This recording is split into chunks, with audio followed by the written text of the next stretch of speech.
কোনো একদিন একটি জঙ্গলে একটি খরগোশ বাস করত। সেই খরগোশটি একদিন মাঠে খেলা করছিল। হঠাৎ তাকে একটি শিকারী কুকুর তাড়া করল। খরগোশটি প্রাণের ভয়ে খুব জোরে দৌড়াতে লাগলো। কুকুরটিও তার পিছনে পিছনে ধাওয়া করল। খরগোশটি নিজের প্রাণ বাঁচাতে আরো জোরে দৌড়াতে লাগলো। কুকুরটি সেও কম যায় না, সেও প্রাণপণ দৌড়াতে লাগলো খাবারের জন্য। কারণ খরগোশটিকে ধরতে পারলে তার যাই হোক 2 দিনের খাবার হয়ে যাবে। এইদিকে খরগোশটি প্রাণ বাঁচাতে আরো জোরে দৌড়াতে লাগলো।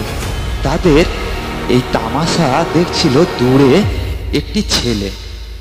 খরগোশের এবং কুকুরের এই দৃশ্য সে দেখতে লাগলো এবং মনে মনে হাসতে লাগলো। এক সময় খরগোশটি এত জোরে দৌড়লো যে একেবারে কুকুরের নাগালের বাইরে চলে গেল। তখন সেই ছেলেটি বলতে লাগলো যে কুকুর সামান্য একটি খরগোশকে ধরতে পারলো না। তখন সেই বালকের তামাশার কথা শুনে কুকুরটি বলল, ভাই হে, তুমি বুঝবে কি,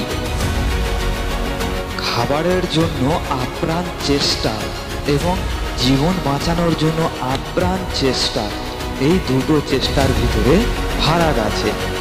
কারণ খরগোশ চেষ্টা করেছে আপ্রাণ তার জীবন বাঁচাতে, আর আমি চেষ্টা করেছি আপ্রাণ খাবারের জোগাড় করতে। সুতরাং খাবারের জোগাড় থেকে জীবন বাঁচানোটা অনেক আগে।